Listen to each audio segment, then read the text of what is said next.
The broadcast is now starting. All attendees are in listen-only mode. Well, hello everybody. Welcome to Unit 4 of the Lunch and Learn series, the roles people play in teams. I've got a very special treat for you today because I've got a guest speaker that I'll introduce shortly. So he's an expert actually in this whole notion of roles in teams, and I'll introduce Chris formally in a moment.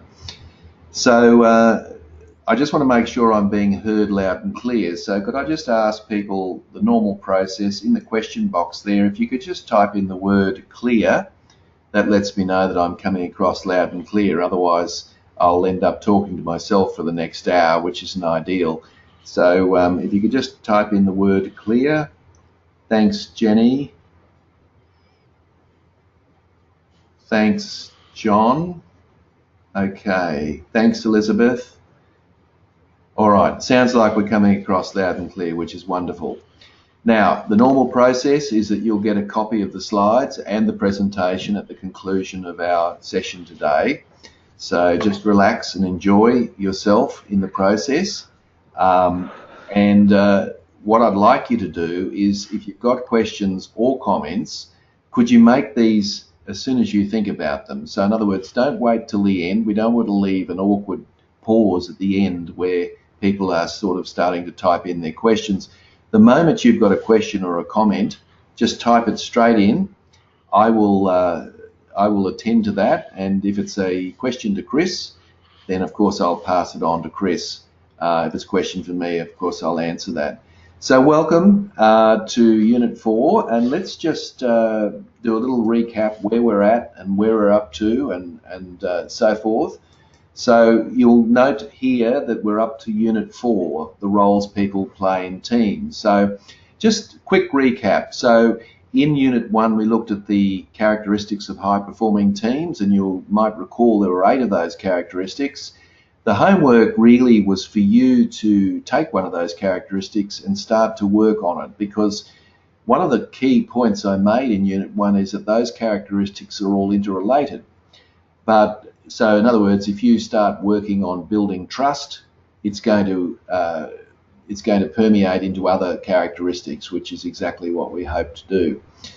And Unit 2, we looked at Bruce Tuckman's model of forming, storming, performing, norming, and performing. So those 4 steps, and I guess the homework there was for you to look at your team and pretty much work out where it was in the cycle of those 4 stages of that very well-established model. And the key for you, of course, is to try to take that team onto the next level. And that's really quite important to do that. Of course, the model, and it's not often said, you can regress. So in other words, you can go from a performing stage back to a storming stage by new people in the team or new circumstances or whatever. So it's an ongoing process of looking at those 4 stages. So it's a great model to track where your team's up to. Now, last time we met 2 weeks ago, we talked about tools for leading teams. And what I really was on about there is to try to balance this whole notion of task and relationship in teams. And team leaders, of course, have got 2 broad dimensions to look after. They've got to look after the tasks, obviously. They have to do what's required in order to get the job done. But they've also got to work with and through other people in order to get the job done. And some situations require more of a task focus, and other situations require more of a people focus. But both of those concerns are critically important. And the homework there for you was to start to vary your style using Hershey and Blanchard's model of situational leadership, and to start trying to look at the circumstances you're in, the people that you're leading, and to try to balance these 2 dimensions of task and relationship. And that was the homework for last time. So we're on to Unit 4 today, and we're going to talk about the roles people play in teams. So I won't preempt too much of what Chris is saying, but other than to say this, that people in your team play certain roles. Now, of course, one of their roles is to get the job done. but I'm talking about different sorts of roles. And I guess if we were all deserted on a desert island sitting around a campfire waiting to be rescued, each of us would, in some respects, play, would play a role. One of us might say, why don't we go up to the top of the mountain and check to see where we're at? Another person might say, well, I think we need to make a bit of a list of our priorities and so forth and so on. All of us would play these roles. And so the good news now is that we know what those roles are. And Chris is going to lead you through a process of looking at those roles using his excellent process, which is the team management systems profile. And I've used a few of these, and without question, the most effective tool that I've come across is the team management profile and the 8 roles underpinning that. So we'll have a look at that in a moment. First of all, I'd like to introduce you to Chris Burden. Chris is the Executive Director of Team Management Systems. Team Management Systems is based in Brisbane, and it's been around for many, many years. And I use their resources extensively for teamwork. And I cannot speak more highly of Chris and Team Management Systems. And he's very kindly offered to come in and run this session, and there'd be no one better to do this than to talk about that. Chris has been in the organisation for 14 years, so he's well versed with this model. Chris has got a Bachelor of Behavioural Science. He's got a graduate diploma in Human Resource Management, and he's also got an MBA from Queensland University. So he's well versed academically and in a practical sense to be giving us some tips on how we might lead people with these roles in teams. So at this stage, Chris, are you there? I am indeed, Tim. All right. How are you doing? Yeah, great. Thanks, Chris. What I'm going to do is I'm just going to, move on to the next slide and take myself off webcam, I think might be a good idea. Well, maybe I can, we can do a bit of a handover. Yeah, absolutely. I'll leave it to you, Chris. Terrific. Thank you. Thanks very much, Tim, and crikey, thank you very much for the endorsement and the props. So thank you very much, Tim. And g'day everyone. It really is a pleasure to be joining you guys. These lunch and learn sessions sound terrific. When Tim explained what he's doing here with these focused, short, practical sessions, I just figured that this is brilliant. And the recap of where you've been in these sessions, I think is great. Hopefully you'll find that this session brings together a few of the various topics that you're talking about. And I'm going to try to keep things pretty practical and moving quickly as well. You can see there that the TMS story is something that I'll talk briefly about, and then also the core models, which you can see behind me here. Perhaps the best place to start with the work that we do at Team Management Systems is to just explain, well, firstly, our mission, that we are here to help people learn to be more effective at work, to be more productive, to be more engaged, both individually in their professional roles, in their management roles, but very importantly, collectively. So how do people collaborate, and how can we help teach them to collaborate more effectively? So that's basically what we do. Tim mentioned that the TMS story starts right here in Brisbane. I'm in Milton at the moment, and the founders of TMS, Charles Majerus and Dick McCann, on screen there, were at the University of Queensland, and to start giving you a bit of a feel for where TMS is coming from, we have Charles Majerus, who's an educational psychologist. So he's interested in how we learn. Adult learning and learning in the workplace and action learning, all of those things is really where Charles Majerus is coming from. Now, the other co-author, Dick McCann, is a chemical engineer. So his background, his focus in his career was, how do we get the job done? How do we improve delivery, the operational side of things? So it's this lovely combination of these perspectives about how we learn and how we learn to get the job done better that underpins all that we do. Now, the next slide that we have introduces this core framework, and Tim might have mentioned the, yeah, terrific stuff, that as managers, we always need to be monitoring these two different things, the people and the task, or processes and people. So I've got this set up behind me as well. So this will be a bit of a theme. You can see on screen that the TMS equation, the whole discussion starts with a model of work and of operations and of work processes. Then we look at a model of people. And when we're talking about people at work, we're looking at work preferences. What are the things that we like to do? And how can an understanding of those work preferences, when we link it back to the tasks we like to do, how can that inform our understanding of people at work, or in context of this lunch and learn session, our team roles? So when we talk about team roles, you can see that that people at work model, or this model here, is really a combination of some simple psychology and some very simple process models.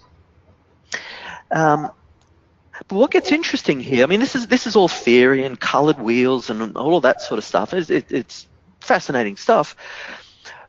But the most important thing with all of this is the implications on performance. And so I guess the next slide is inviting your questions. So inviting your engagement and your questions as we go through TMS in general, and this session specifically, should always be about asking, so what? What does this mean? I'm a bit more introverted, or you're a bit more extroverted. Yeah, that's interesting. We're diverse in our perspectives. But so what? What is the implication on getting the job done? So that's what we'll be looking at. So I invite questions as we're going through. If something spurs a question or a thought, please feel free to jot that down, send that in. But also, if it prompts some questions and you'd like to pick the conversation up, just definitely get in touch with Tim, or if you want to get in touch with me, you can do that via Tim as well. So this is all this type of exchange is all about the questions you ask. So please keep them coming. Well, that's probably a good place to launch into this then, to have a look at what Majerus and McCann were initially investigating that led to TMS being developed. And the very first question that we looked at is, we have up on screen here, what is it that successful teams do? What are the tasks and activities? And you might like to think about that in your own experience, in your own practice, the teams that you've worked with. What goes on? What happens in your meetings? What are the activities that go onto your work schedules and so on?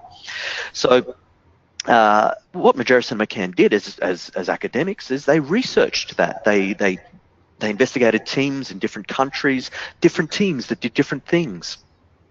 And they came up with a model, and we've got it here. And on our next slide, we've got a model we call the types of work wheel. So you might be able to see that a little bit more closely. And this is a process model. This represents all the different things that effective teams actually do. So you can see there on screen, or if you're tracking on the webcam, most organisations are familiar with activities around getting things organised, delivering things, and the control systems that we have. If we really want to simplify this into think, plan, do, and review, organisations get very good at the doing.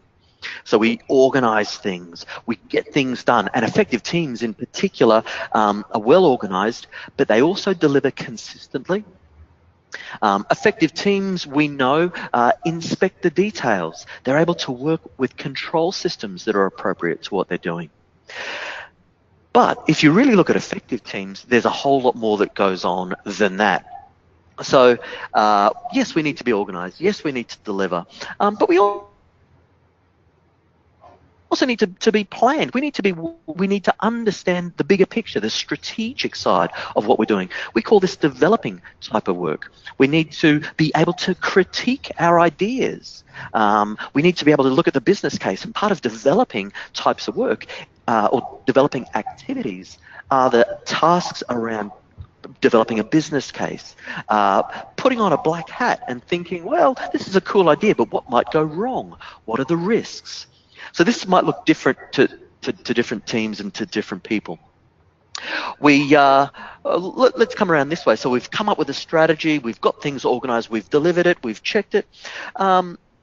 Maintaining is a central part of this model. Maintaining represents all the different tasks, all the different activities that ensure that what we're doing is sustainable. And from a HR, from an L&D perspective, we talk about things like climate, organizational culture, and the sort of activities that work to, for example, activities that help promote trust in the business. We were talking in the in some of the characteristics of high-performing teams is that they trust each other. Now, activities like maintaining, where we try to nurture the human side of the work context, are important parts of enabling that. So we need activities to sustain what we're doing. We also need activities we call advising. The green, that dark green color, is very much around knowledge, understanding, and information. It is about understanding who our stakeholders are. It's about knowing about the competitive landscape of what we're doing, or perhaps we're a not-for-profit, perhaps we're delivering a public service. Then we need to understand who are the stakeholders. What are perhaps changes in policy that might affect what we're doing? So advising is all of the activities around learning and understanding what's going on in our context. Next, we talk about innovating, and that's pretty self-explanatory. Innovating is about ideas and creating new ways of doing things, generating different perspectives on things. And innovation can be little and incremental. It could just be fine-tuning and continually improving what we're doing, or innovation can be disruptive as well. So depending on what you're doing, this can be about small changes or it could be about big changes. And then this last type of work here is about promoting. So we come up with an idea, and that's great. Some teams suffer because they say, gee, this is a great idea, let's go and implement it, let's go and make it happen, without doing things like the promoting and the developing, where they see what other people think and they test their ideas out. So this task cycle, this types of work wheel, helps us see all the different things that need to happen. And by the way, I mentioned that this is ultimately about performance. This is a performance model. And what we're looking at, you may not see, but I've just taken out this central bit, linking, out of this model. And if we take that out, what we're looking at, these 8 different tasks, any process needs to include that. So for you, you might be there as a sole practitioner, running your own business. And if you're a one-man band, a one-person band, you're going to need to do all of these different tasks, gather information, come up with new ideas, talk about options, test your ideas out, get organized, deliver consistently, check the details, and ensure that what you're doing is sustainable. Make sure you get enough naps and some holiday time, some balance.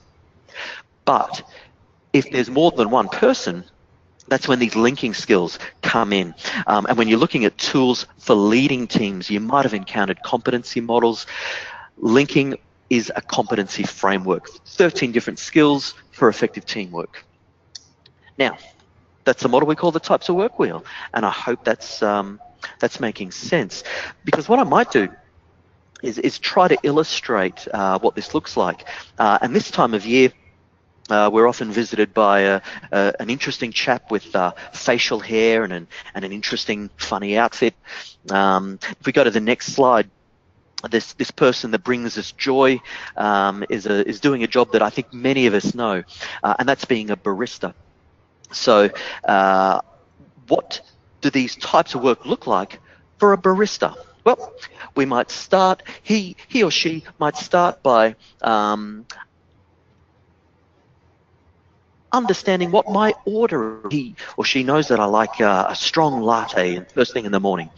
But perhaps even more than that, they might know a little bit about the job that I do, or maybe my favorite band, or how my kids are doing, something like that, an appropriate awareness of that. They might also have a good understanding of what's happening in the coffee trade. What are some of the latest trends, the latest themes? I saw in a cafe this morning about nitro coffee. So it's super frozen to make it taste better. So what are the latest and greatest trends? My excellent barista might be creative and have new ways of making coffee, or some new flavor blends. He might give me a paprika and beetroot latte that he's invented. He or she might also be really great at promoting what they're doing, promoting their business, generating links with other stores, maybe having a promotion with some of the other retail outlets that are close to the coffee shop. So they're there to explore things. Constantly developing and prototyping new types of coffee, thinking critically about how he works with other menu items, perhaps looking at offering some meal deals or some artisanal biscuits or something like that. Obviously, running a successful business, they're going to be well organized and well coordinated. Maybe they've got some goals and targets. They know exactly how much coffee they need to have on store for when they get their rush hours. My barista always delivers an exceptional coffee. It's always exactly the right temperature. It's consistently good, consistently fresh roasted. But then also, they have attention to detail. They know the precise temperature that the coffee needs to be heated to or frozen to. There are plenty of food handling guidelines and legislation that they need to comply with. There's also workplace health and safety guidelines that they might need to adhere to as well. So my baristas across all of those. On top of that, they maintain the process. He takes time to make sure he's not burnt out, or that his colleagues, his staff, aren't burnt out. He makes sure that within the context, within the retail outlet, that the temperature is good, that the music is creating the right ambience, and that it's somewhere that I really want to come back to. And perhaps he might ask me questions about how I think of the ambience. And what do you think of the music? What do you think of that new aroma that I have brewing there? So that is when he asks me those questions, and he sees the answers to those questions as a form of feedback. That's part of the advising. Then we can see that this becomes a cycle. He'll ask me about how I'm going, and he might incorporate that information into some new ideas. Maybe talk to other customers about it, and pilot new activities, and so on. So this starting point, the types of work wheel, represents all the things that effective teams need to do. So this is a good starting point. And in fact, if we look at the next slide, I might use that as something for you to question. If you look at those 8 different types of work plus linking, is there one or two that you're particularly good at? Are there one or two that you'll tend to neglect? And I'd like you to start thinking about your own groups as well, your own teams. Is it that you're really good at making things happen, the producing or the inspecting, but maybe challenged by ideas? Maybe you've got lots of great ideas and lots of enthusiasm, but nothing gets done. So that might be something to think about as well. One of the other things with these frameworks, these sort of models, and I'm sure you've got this through working with these tools, is that these are just a framework for you to hold up to your own context, to your own situation, and say, well, what does this help me explain? It's often pretty straightforward to join the dots. Now, in this regard as well, this is where things get a bit interesting. I've mentioned, actually Tim mentioned and this is a TMS approach, is effective. It's used around the world. It's good stuff. And although the overall conversation we're having is about team roles and about how people are different, what we actually begin with is a performance model. So the very first thing that we're talking about is how well we perform.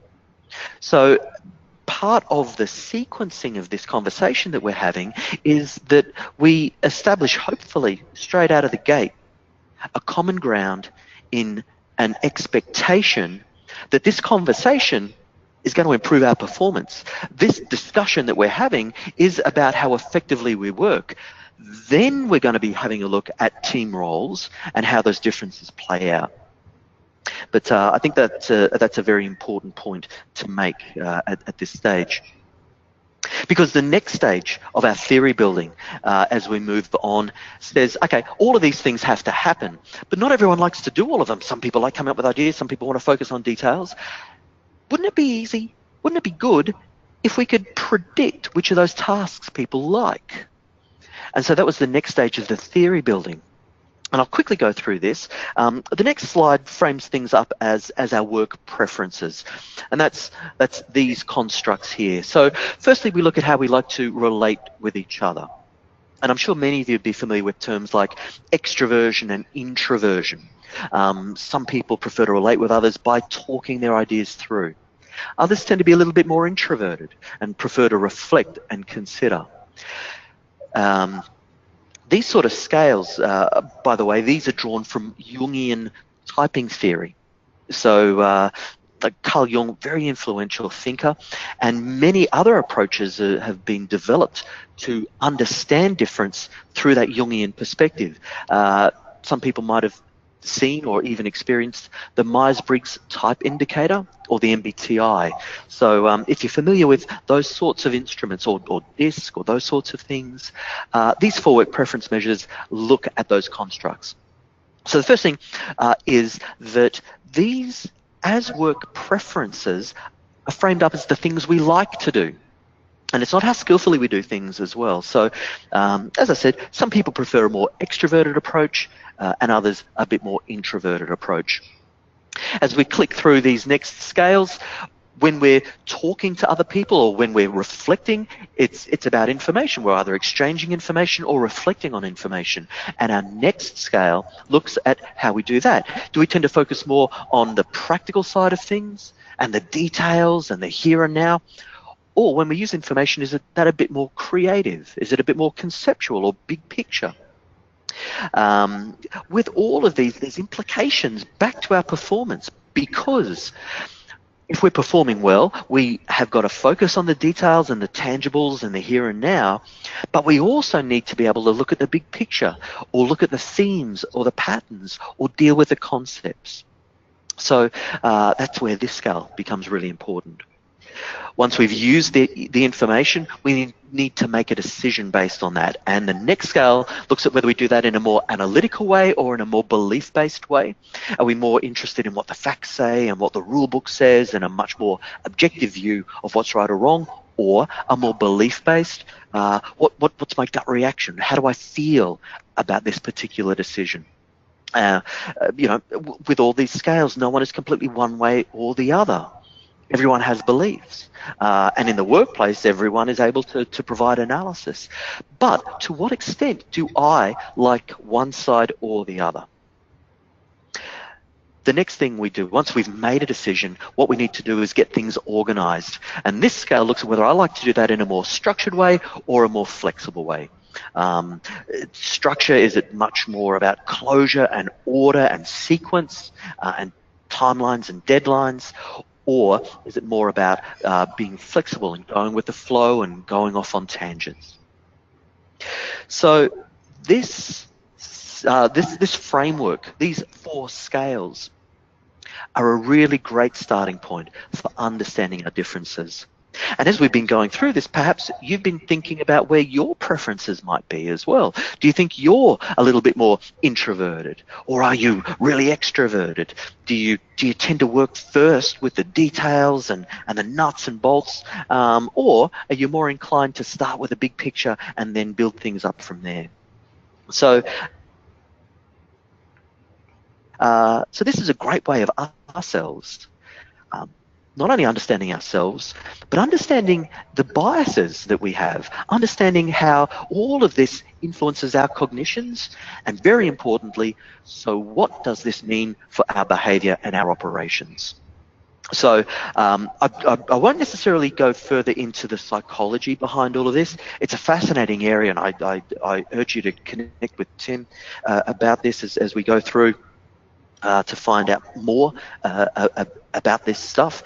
But where I want to take things now, onto the next slide, and the idea that the reason why we were looking at these scales in the start, or to start off with, was Majerus and McCann wanted to predict which of these types of work people like to do. So we start with that types of work model, and what Majerus and McCann did was they asked the more extroverted people. So out of all of those different activities, which do you like to do? And the extroverted folks said, well, we prefer to work in the activities in this northern part of the wheel where we can explore and promote and talk through our ideas, whereas if we click on the next construct, the introverted, that preference was more in that southern part of the wheel. So what Majerus and McCann saw was this link between our work preferences and the tasks that we like to do. The next constructs, we look at practical and creative. So when you ask the more creative people they want to work in that northern part, the more practical folk in the southern part where it's more detailed oriented.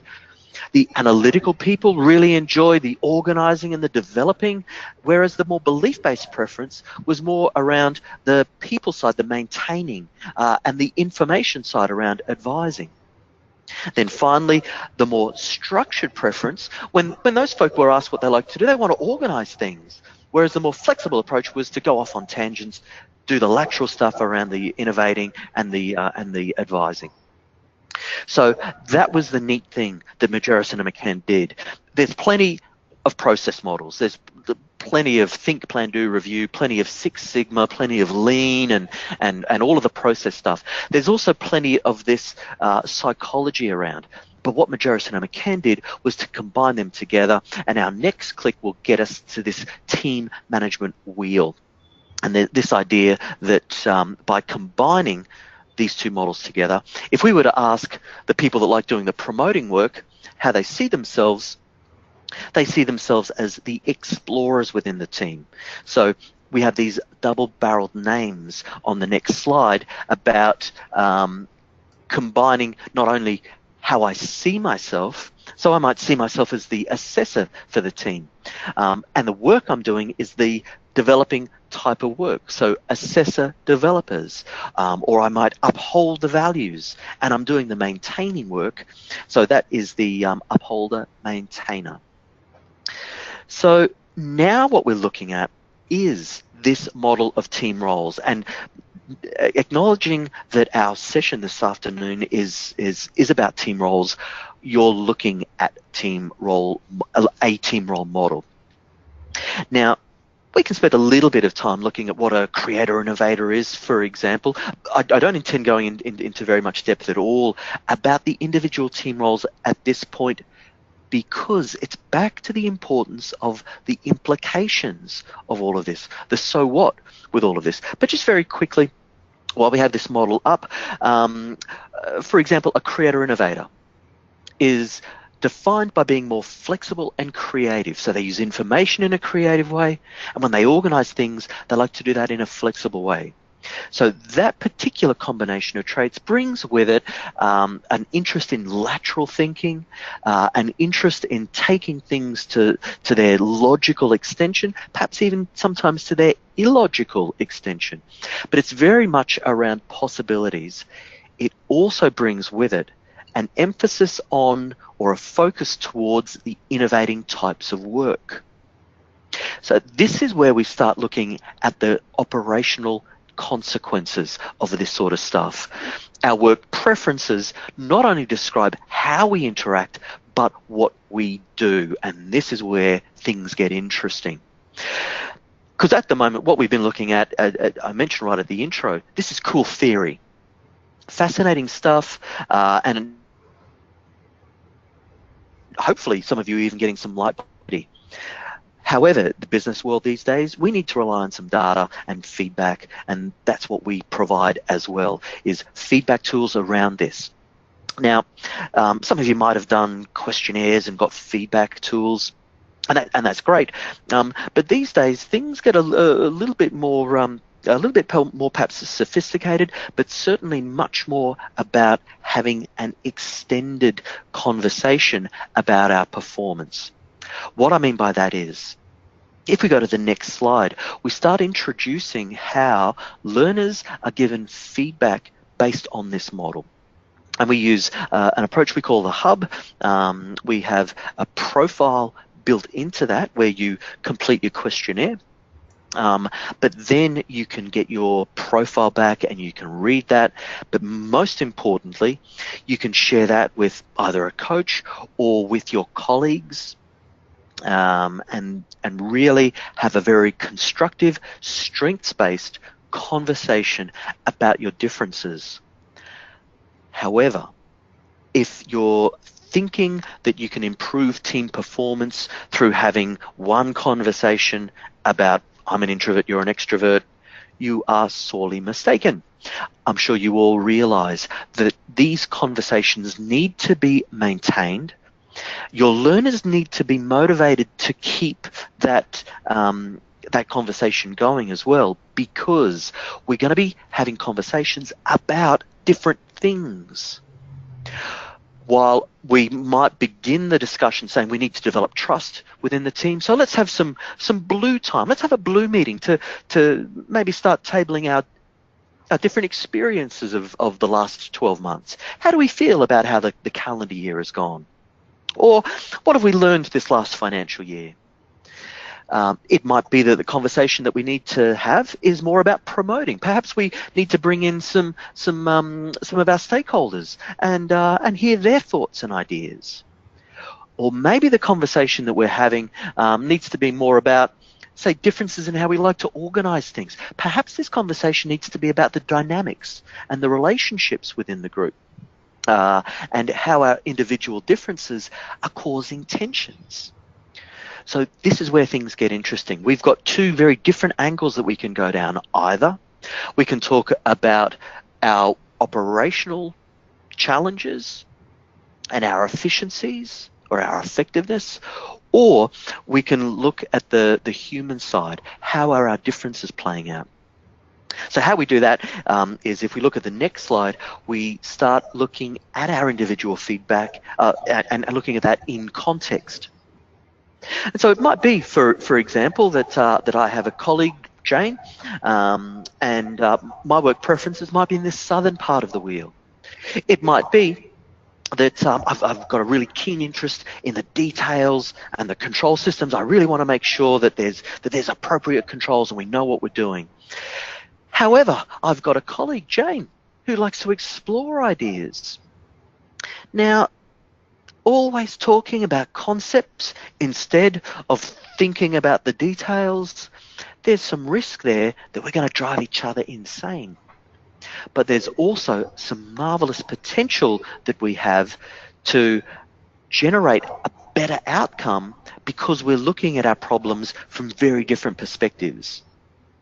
So this type of approach to understanding our team roles becomes the next stage of all of this. It's one thing to say there are different things that have to happen.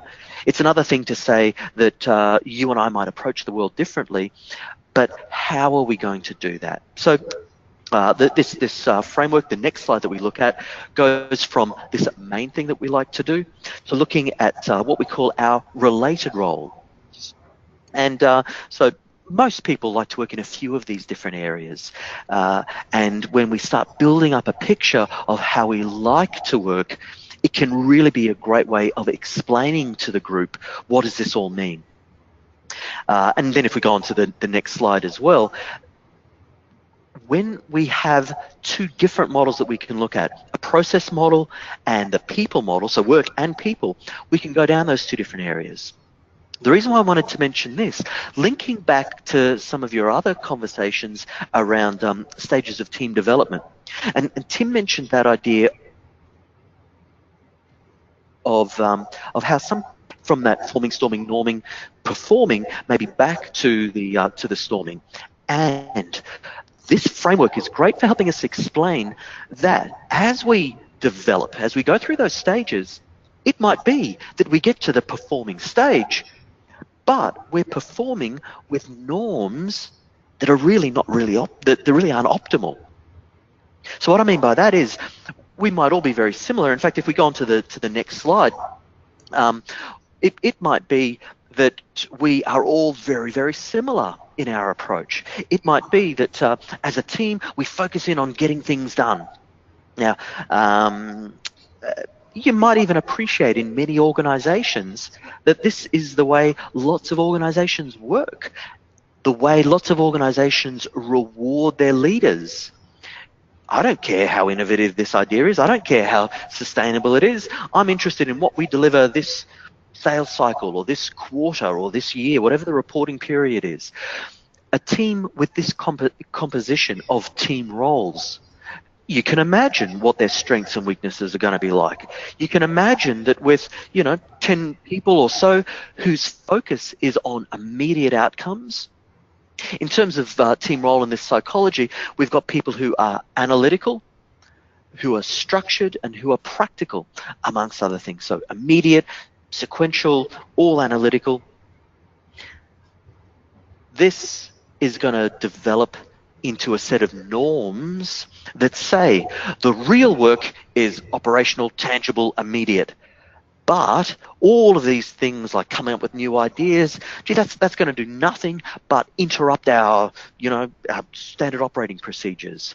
The advising and the information gathering, a team with this composition runs the risk that they say, look, I've been doing this job for 12 years, I've been doing this for 14 years, I don't need to do any more information gathering, I know what we're talking about, those clients have got no idea. So that is another concern. A team like this might neglect that maintaining work. Remember that part of the link here is between analysis and beliefs, and that this group might be a much more analytical group that doesn't think about the beliefs, the values, the subjective experience of the workplace. The risk there is, as you go through forming, storming, norming, and performing, that they're performing, but their operational norms may be suboptimal. It might be that they don't have enough review of what they're doing. But let's also have a look at a situation where, if we look at the next slide, let's just imagine that this team has said, oh, gee, we're not very good at innovating. Let's hire a creator innovator. Let's get someone on board who's a creator innovator. And while a nice even composition to be cool, if we just go back one to that last slide, we'll spend a moment having a look at that, because try to think about what it would be like for that person in that creator innovator part of the wheel. This is where we get a team to question about their norms around relationships, around our biases, around the diversity of thought that we have, because unless this group in this southeastern part of the wheel acknowledges that this creator innovator colleague has got something to contribute, so unless they validate that contribution, there's a risk that they're just going to completely neglect that person's input, largely because this person's perspective, this person's approach, their team role is so markedly different from their own. So this is an important wake-up call for the team to make sure that not only do they try to understand that this person's coming from a different perspective, we can then also look at next steps. Remember when I mentioned this idea of linking? So linking is about, for example, in this case, linking would be to ensure that the team in that southeastern part of the wheel might vary their communication style when they're working with their new colleague. They might take time to understand where they're coming from, learn where they're coming from through using approaches like TMS. So that would become one of the key challenges for this team, is to make sure that they integrate this diversity of because if we look at the next slide, and this idea of a hypothetical team, I mean, these are not real team data, but if we look at this slide of a group comprising 8 different people, all with different perspectives, theoretically, fantastic. We've got 8 different team roles. We've got the creator innovators coming up with the ideas. We've got the concluded producers getting it into action. In an ideal world, that's fantastic. That's going to happen. But a team with this composition also faces significant risk that the differences that they have can cause conflict and can cause tensions. Again, if we go through the forming, storming, norming, and performing, a team with this sort of composition has a huge risk that they're going to storm severely. And it might even be that they don't weather those storms particularly well. It might be that they form cliques, or that there is this conflict within the group that they're never really able to resolve. And then, as they go through to the norming and performing, they take those norms with them. So they're in the performing stage, but again, with suboptimal norms, again, they've established patterns of behavior that may not be the best. And as Tim mentioned before, they need to work on revisiting that and maybe relearn a much more effective approach to teams. So what I thought what we might do now, because we've been those last couple of teams were a bit hypothetical, but I'd be perhaps interested in hearing are there any questions that we've got, and perhaps even handing over to Tim as well, if you'd like to talk a little bit about your team roles as well, and start getting some questions happening. Yeah, thanks, Chris. That's that's really fantastic and very informative. So look, guys, if you've got any questions, just type them in the question box, or any comments. While you're thinking about that, I mean, the reality is you would know, even if you haven't been exposed to this model, you'd be very aware in your team how certain people like to do certain things in certain ways. And that can be a source of frustration or an opportunity. And I think, you know, the point Chris is making there is that it can be one or the other. And, you know, being aware of it is one thing, but being able to harness it is another. So, what you're seeing on your screen there is an ideal. We'll never get a team. Well, I haven't had too much experience with a team where someone's got a preference in each of those roles.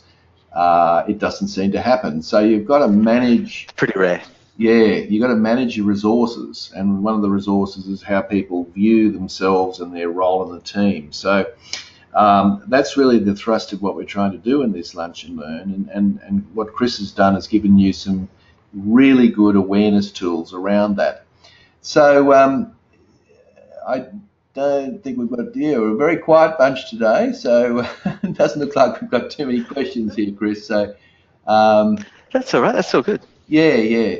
So and I think, look, and of course, if any of you are interested, you're more than welcome to talk to me about implementing this system in your own workplace, because some of you might have done it already, and it's a way of just getting a handle on what something is.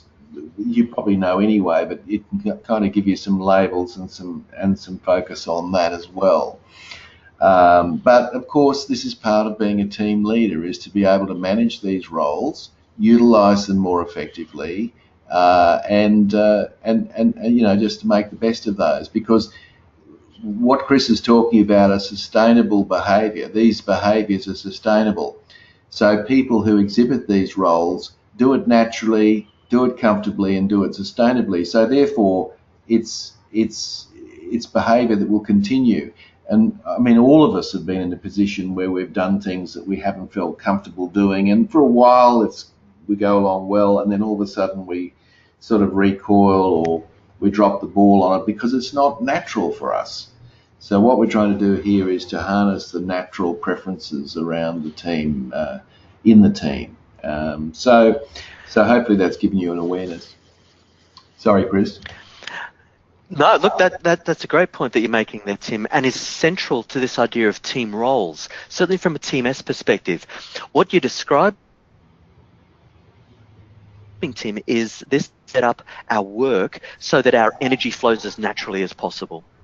Basically, a team role or our work preferences are a combination of all the things that we like to do, or some of the common themes around what we like to do. And that gets expressed in our work. As you said, Tim, you can probably work outside of your preference for a little bit. Plus, you can work very well outside your preference. A very key thing with team roles is just because I'm a concluded producer doesn't mean that I can't innovate really, really well, and vice versa. And so, again, this is always back to the so what, this implication. And what Tim's just described, these ongoing conversations, remembering that this isn't an L&D conversation. This isn't a conversation about TMS per se. This is a conversation about your performance.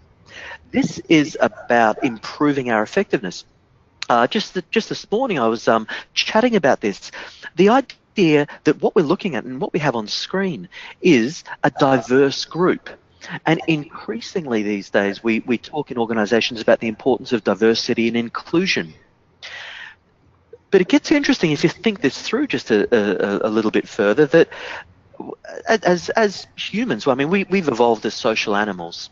So a team with the composition that you've got on screen are going to be aware that we are a diverse group. Okay, so diversity we kind of get. And if we look at diversity and inclusion, this next step, I think that's what a lot of organizations are currently sort of working with. And we can look at so many different dimensions of diversity, whether it's gender, multiculturalism. We're now looking at diversity of thought and cognitive diversity, neurodiversity. But whichever dimensions we're looking at, this idea of including different perspectives is something that organizations are really coming to grips with, because the extension of this is now into performance. And the whole idea of diversity and performance becomes very interesting, because so many folk struggle with diversity because of two main things. One is about awareness and education. I just don't understand where you're coming from. And then secondly, I'm not going to really understand you enough to validate your contribution. So by understanding my own biases, it starts to introduce an awareness of where other people are coming from. But first and foremost, I need to acknowledge that what your diversity provides me with, so in terms of what's in it for me, you're doing stuff that is different to what I like to do. If for nothing more, then you're doing stuff that I don't like doing. That's actually some benefit to me. But even further, if I was to incorporate and include your contribution within our overall operations, research is going to suggest we're going to be better off. We're going to be getting the job done better with your diverse perspective, on the proviso that we're able to link effectively as well. So yeah, so it's good stuff. Thanks, Chris. That's brilliant. Thank you, and thank you very much for spending the time with us today. I really appreciate your expertise, and you've given us some really good insights into roles and the importance of roles. And I guess what the theme of today is really around being aware of these roles, and if possible to tap into them if you can. So that's the key point. So I think we might just wrap up there. I just wanted to finish a few things before we, if I can just go to the end. Here we go. Whoop, I've got some homework for you. Always got some homework for you. So I'd like you to consider some of these things. I'd like you to observe your team this afternoon, right? So you'll have a chance to do that. How do they communicate? So have a think, have a look, and just observe people. How are they communicating? So what do you think their preferences might be? Have you got some idea about what they are? Sometimes it's not so easy to work it out, but other times it is very obvious. So have a look at that and start to look at things through a different lens. And then I'd like you to, how can you apply those insights to improve your team performance? Because really it's about performance, as Chris has said, in terms of, all of this is about getting, better performance from your team, a high-performing team. And a high-performing team will exercise and utilise the role preferences in the team to maximum impact. So that's your homework. So it's an observation exercise, and I'd like you to have a real think about that. And look, the next time we meet will be in the new year. We're going to look at managing team conflict and negotiations, and I'm sure that whenever you've got two people in the room, there's going to be some degree of disagreement.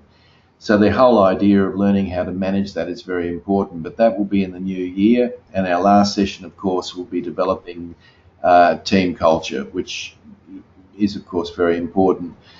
So that's about it from me. And once again, I'd like to thank Chris very much for his the time he spent, his valuable time today. It's been very, very informative and useful to our Lunch and Learn series. And what I'd like to do is to wish everyone a Merry Christmas and a Happy New Year, because we're now moving into that festive season, and we're all, so drive safely if you're on the roads and travel safely if you're travelling, and we look forward to seeing you all in the new year. So thank you, everyone, and I wish you the very best for the festive season. Thank you and goodbye. Thank you. Thanks, Tim.